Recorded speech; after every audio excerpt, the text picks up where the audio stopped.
morning, good afternoon, good evening, whenever, wherever you're listening. Thank you so much for making me a part of your day. My name is Lee Parham. You might know me as Lego Lee or Lego Lee 329 from Facebook, Instagram, Twitter, YouTube, Patreon, you name it. I'm all over the internet, and this is the Brickology podcast, the study of small plastic bricks. How are you doing today? I sincerely hope you're just having an absolutely fantastic day.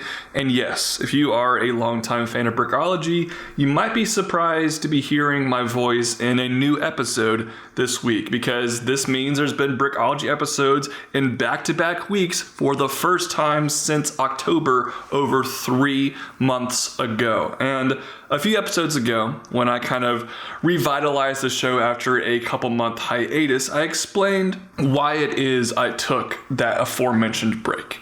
And it was a lot of components. I won't really get into them right now. So you might be wondering, what does this mean? Why is Lee doing another episode in back-to-back weeks when he literally just said it might be bi-weekly or even tri-weekly?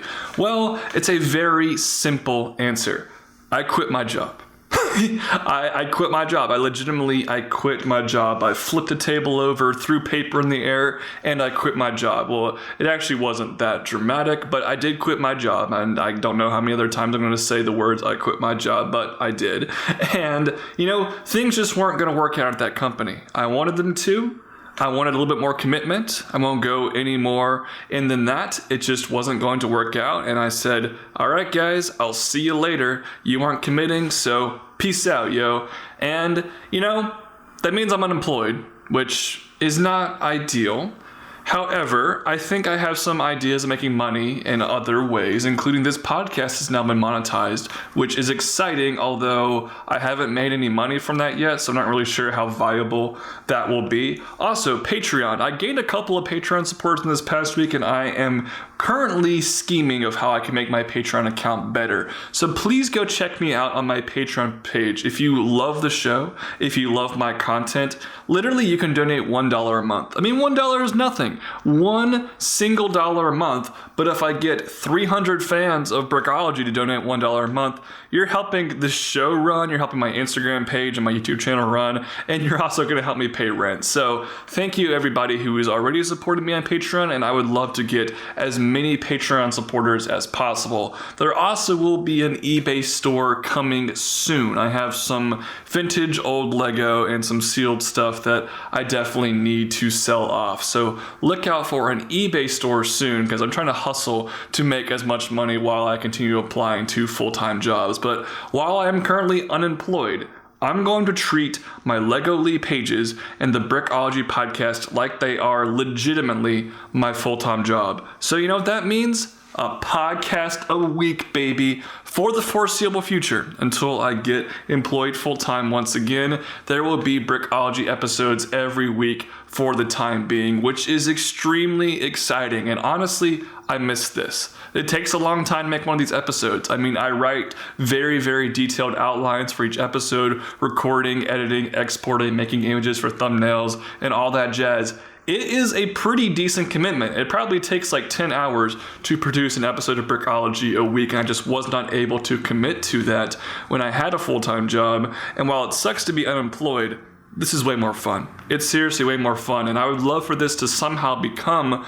my full-time job. And I think with the help of you listening to Brickology on a consistent week-to-week basis and sharing with all your friends, that could become a possibility. I have lots of followers on Instagram. I have lots of streams on Spotify, and I think the more we build an audience, maybe Lego Lee 329 can become a viable business rather than just a hobby with a little bit of cash thrown in there. And before we get started with today's episode, of course, I've already mentioned all of these pages, but I'm going to shamelessly plug myself. Go follow my Instagram account. I love my Instagram. I'm so proud of my Instagram. I literally post daily over there, so definitely go check that out if you haven't already. I also have a Twitter and a Facebook, and I have a YouTube channel. I actually just reviewed a new Lego Ninjago set more than a month early, and that video is blowing up. I'm super excited about that, so check that out. And also follow me on Spotify. My Spotify following numbers are so painfully low. It's so odd to me that I could have over 16,000 streams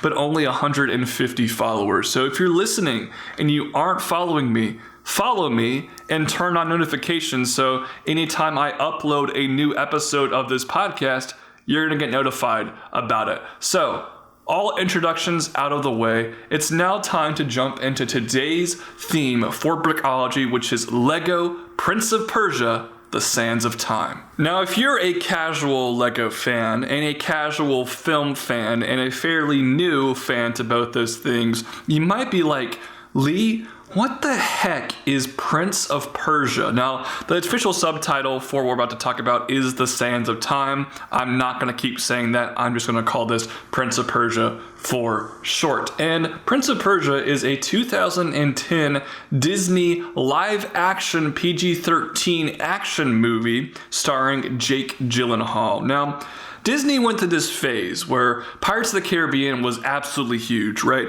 Everyone loved Pirates of the Caribbean, and that spawned a series of 5 movies, and they pretty much all grossed like over $1 billion at the worldwide box office. Pirates of the Caribbean was an absolutely massive success for Disney and an equally as big cultural phenomenon. And Disney, ever since then, has been trying to make the next big Pirates of the Caribbean-esque live-action series.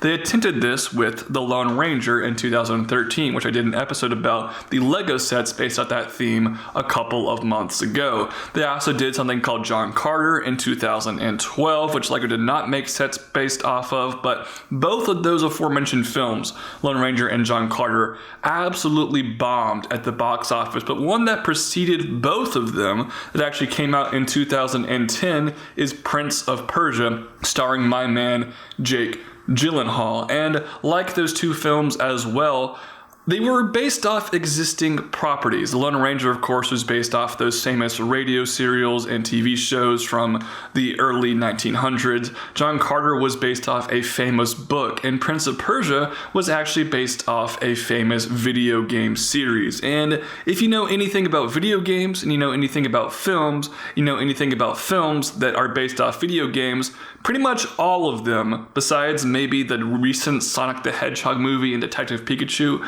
have been terrible. They're always awful. It just seems like video games becoming movies never really seems to work out. So making a video game movie, even with the backing of Disney and a big name star like Jake Gyllenhaal, is a risky move. And before we get talking about the movie and the LEGO sets themselves, I'm going to give you a very brief history of the Prince of Persia video game series. But first, I have to disclaim something.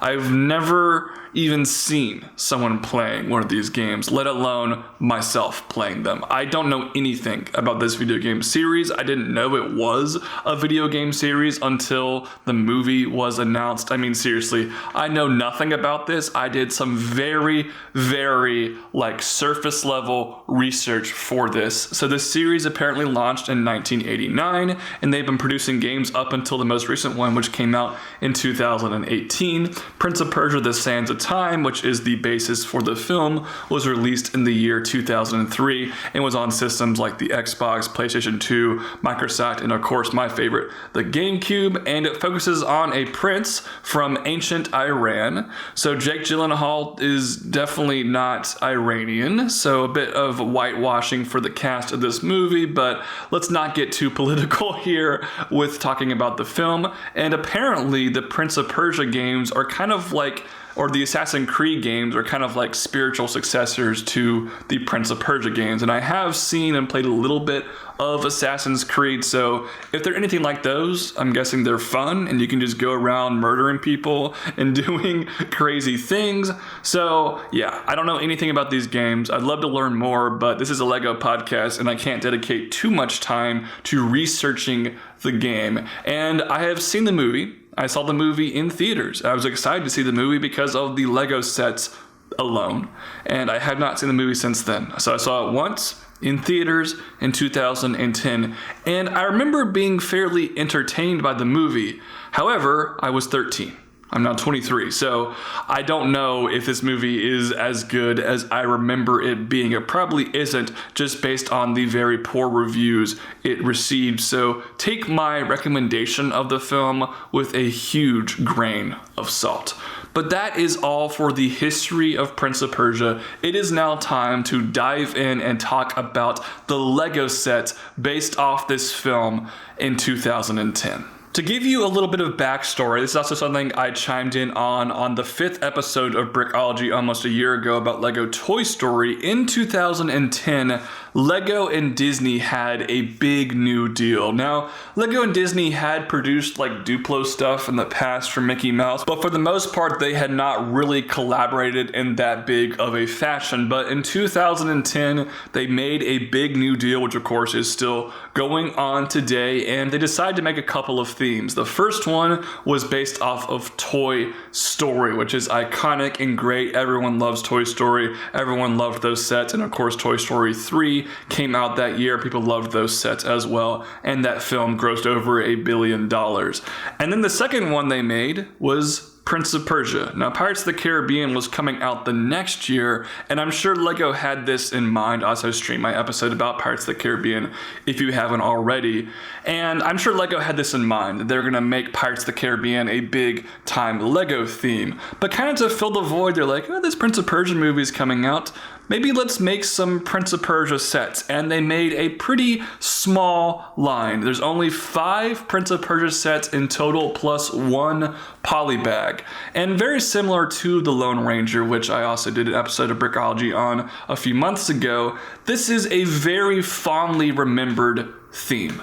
Not because the movie was good. Honestly, the movie didn't get good reviews and it completely failed at the box office very similarly to The Lone Ranger. It's because Lego really seems to go all out for these one-wave random license themes. This has happened in many different occasions from Lego, and they just really go all out with new pieces, molds, and really good builds and minifigures for very cool sets. So without further ado, let's start talking about these Prince of Persia Lego sets, which were released in March of 2010. And I remember I got the majority of this wave for my 13th birthday. So my birthday is in March 329, which is obviously why my username is that. So I got a lot of these sets for my birthday in March of 2010, and I even reviewed these sets on my YouTube channel. You can go look up all of those reviews on my YouTube page. They were filmed with the webcam on my computer because that's the best technology I had at the time. So definitely go check that out, but those videos are pretty terrible. Just warning you now.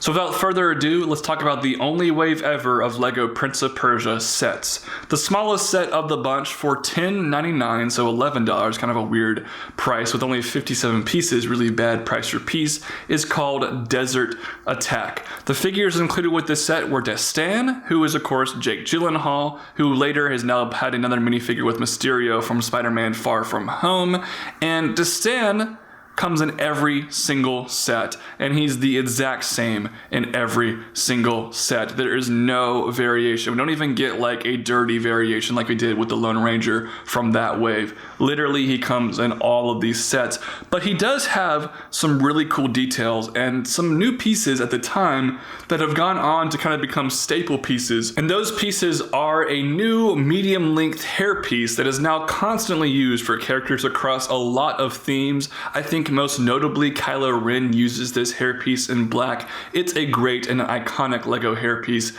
today. He also introduced the first ever functioning Lego sword sheath that could fit 2 katanas on his back that were cross-bladed. Ninjago has taken this idea, remolded it to some extent, and really run with it. Pirates of the Caribbean had one that went around figures' waist that could hold swords on the waist as well. They have really used this idea a lot ever since, but Prince of Persia was the first theme to introduce and kind of pioneer this idea.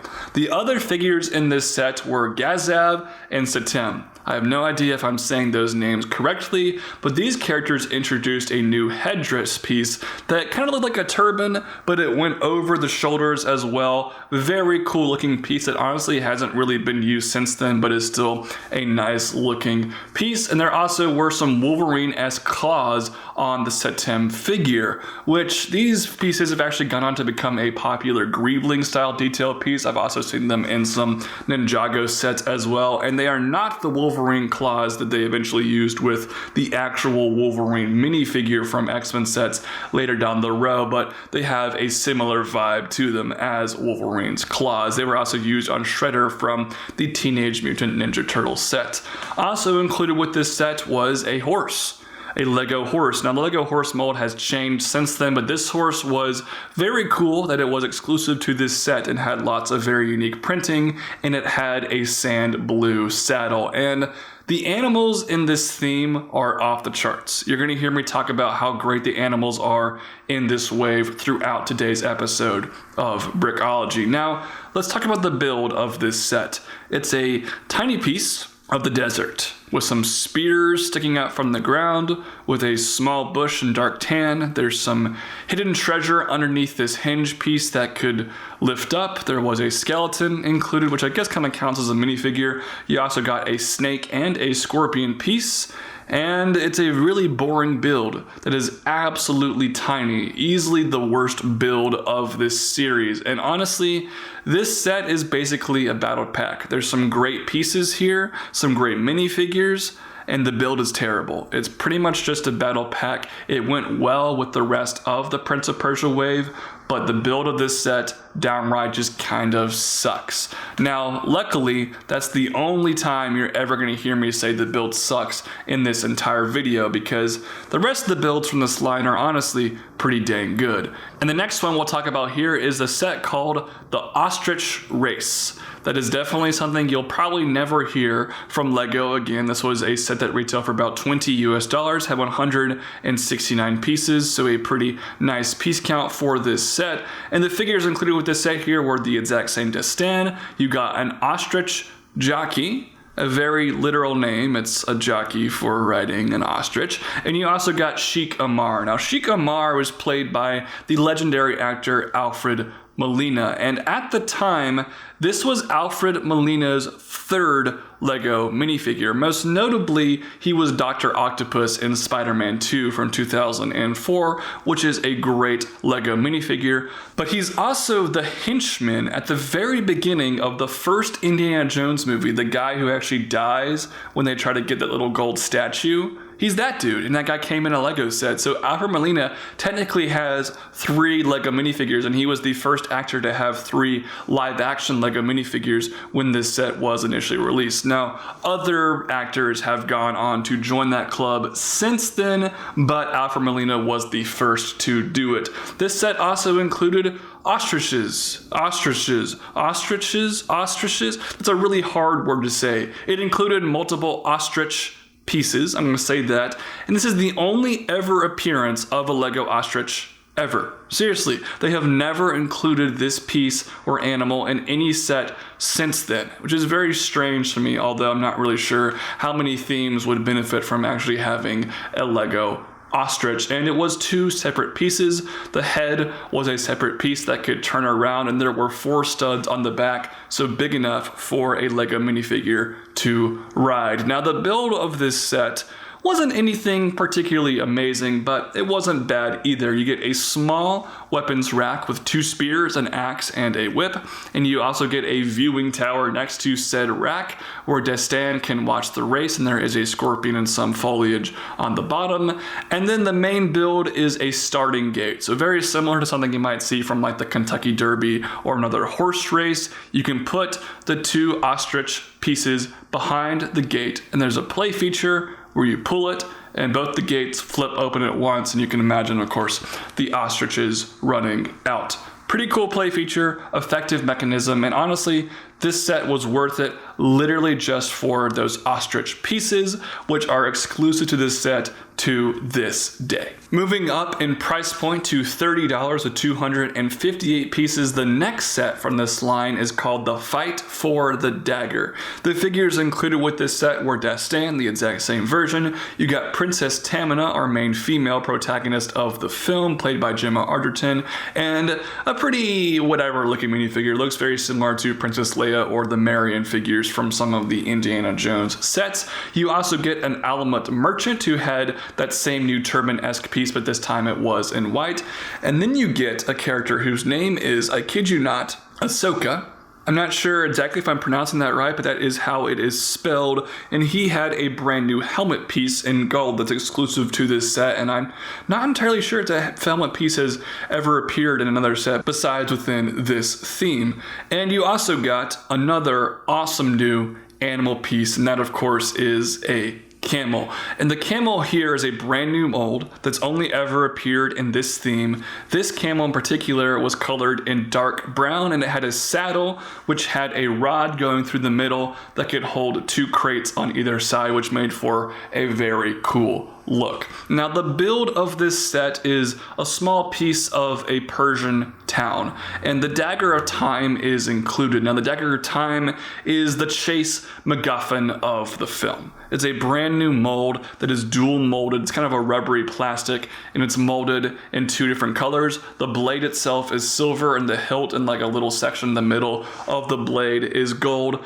Very cool looking piece. It's actually been used in some other themes since then, but a very cool looking piece nevertheless. And that is the kind of MacGuffin chase item of this theme and of the film itself. And this build features a small market stand with a cloth awning. I always love getting cloth pieces in Lego sets, and underneath that is a small table selling fruit and fish, and you also get a cart with some fruit as well, so that was a pretty decent looking little display item. The remainder of the build is kind of like a facade like building of this marketplace section of this Persian town, and it features a small golden dome. These dome pieces, which have been used a lot since then, were actually brand new at the time of this theme. You have a tower that the dome is on top of, which the tower is pretty plain, but it does have a trapdoor and a balcony that can collapse. So lots of destructible play features for this set. And then the rest of this build is literally just a walkway with some stairs, which has a decent amount of room to kind of set up a battle scene between Dastan and the Ahsoka figures. A very good looking set. It's a little bit of facade. There's not much interior or substance here, but it's a good looking set, and it can combine with another set from this theme that we'll talk about in just a few minutes. The next set from this line for about $50 with 506 pieces, so a very good price per piece, is called Quest Against Time. The figures included with this set are Dastan, again, the same Princess Tamina figure, but you also got the main villain of the movie named Nizam, played by Sir Ben Kingsley, who later on got a minifigure as the Mandarin from Iron Man 3 in 2013. And then you get another villain named Zolm, who is this creepy blind man who is like a snake charmer, and he's wielding 2 different serpents as weapons and has that same kind of turban piece with a cape. A very creepy and cool looking minifigure. As for the build of this set, it's like an underground cave, and it uses a lot of dark gray pieces to greeble up some rock formations. Lego has been doing this for years. They still keep doing it. It always looks pretty good, and this set is no exception. It's definitely a good design for what it's trying to portray. Now the goal of this set is to put the Dagger of Time, which we've already mentioned at the end, inside a special hole. But on the way to doing that, there are a bunch of booby traps in this set. This is very Indiana Jones-esque. I mean, seriously, this reminds me so much of the Lego Indiana Jones sets and just the Indiana Jones films in particular. And those traps that I mentioned include a giant saw blade, some swords that fall from the wall, a spinning wooden barrier, some scythes that can fall from the wall, some rock formations that can collapse, and finally there is a place to put the dagger inside a hole. And once you put the dagger in the hole, it actually activates a light brick, which was a super cool play feature. And there's a bunch of transparent yellow pieces that got illuminated by the light brick when you did that. That was actually a really fun and cool play feature. The only problem is I remember my Dagger of Time actually bent and broke because of this feature, because Dagger of Time was a rubbery piece. You had to really shove it into this hole and push pretty hard to get that light brick to activate, and actually broke off the tip of that piece, which was a bit annoying. Now luckily I did get that piece in a few other sets from this line, but that was an issue, especially if this was like the only set you got from the entire entire Prince of Persia wave. So that was a very good play feature, and while this build wasn't the prettiest build, because like I said, it's a cave of rocks, it definitely had some great play value, and it was a fantastic price overall. And speaking of fantastic prices, the biggest set from this line, the $80 821 piece set, is known as the Battle of Alamut. This is, like I said, is the biggest set of the line, and included a plethora of minifigures including Dastan, Nizam, a character named Ghoul, a character named Sesa, who was a black character. You got Tama, an Alamut guard, and you also got an additional camel in this set. The same mold as the aforementioned camel, but this one was in the more traditional tan and not the dark tan color. As for the build of this set, it is Alamut City, and it's a very similar style build to what you would see from a Lego castle from the castle and the castle's mini sub themes. So 4 walls with a gate at the front and then a bigger section towards the back, and you can somehow open up each of the walls to reveal kind of like a courtyard on the inside with some hidden details and play features and whatnot. And this thing was great. It had a great front gate at the front, which there are some traps to keep Dastan from getting inside. So there's some catapults on some towers, and there also are some barrels that can tip over to drop fire on Dastan. And there's also a bunch of snot pieces through this set. And basically, that was an attempt to make a play feature to make it look like Dastan is climbing up on the walls like he does in the video game that these sets are based on from the film, obviously. And it worked pretty well. It actually made for a pretty good display when I was displaying these sets back when I had them built. Unfortunately, they're not destroyed in my collection. It actually ended up working out pretty well, and they're all over the walls of this set. And the inside, not a whole lot of detail. The courtyard, nothing crazy is going on there, but it is a fairly decent size. And then of course there is the back section that has a little bit of interior. The bottom floor had a pedestal with a gem, and you could actually lift up that gem, and hidden underneath it was the aforementioned Dagger of Time hidden underneath that. And off to the sides, on either side, there was a table that had some golden cups, and there's another table that had a golden scorpion. Very simple and very lackluster detail. And the upper floor had even less detail. There's just a balcony for Nizam to look out over his kingdom. And then there's the top roof, which has the Persian style dome with those brand new pieces in gold that looked really cool. But I mean, while the playability and honestly the interior weren't that great, this thing was an absolutely beautiful display piece. And this is a type of building Lego doesn't really make often. Maybe besides like the Taj Mahal, which is in a similar style, I can't really think of anything else that looks like this from Lego. And you actually could combine this with the $30 Fight for the Dagger set. It didn't really look quite right because this was an enclosed structure and that was like a strip of a market, but you did have that option if you wanted to. And this set, not surprisingly to me, was voted as the best Prince of Persia set by my fans on Instagram, and I have no debate there. This is the best Prince of Persia set. It's an absolutely gorgeous set, and I'm very happy that it won that title.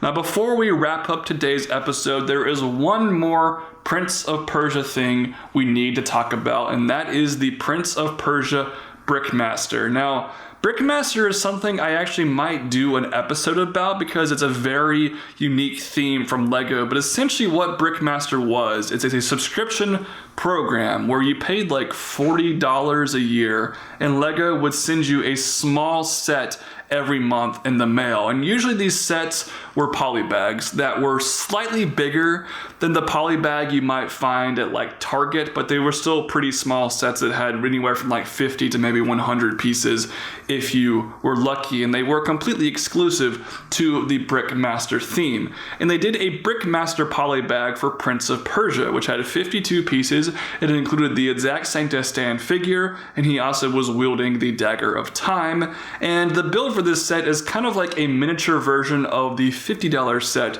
that we already mentioned. And it's like a small little obstacle course with the dagger at the end. But there's really only one obstacle. There's a platform for Dastan to jump on. You could pull a rod out and the platform would collapse and he'd fall off. Very, very simple play feature, nothing crazy to write home about there, but that is the last Prince of Persia set we have to talk about. And that's all she wrote for this theme. That is it for Prince of Persia. 6 sets in total. It's never been mentioned again in the history of LEGO, but I really fondly remember this theme. I reviewed all these sets. I got this entire wave. It's a really cool theme, and I think a lot of people have a very high place in their hearts for this theme, even though the movie was not super well received. And what do you think about this theme? Definitely let me know, and thank you so much for listening to today's episode of Brickology. I'm so excited that I'm going to be doing weekly episodes, at least for the time being, and I will keep you updated when the next episode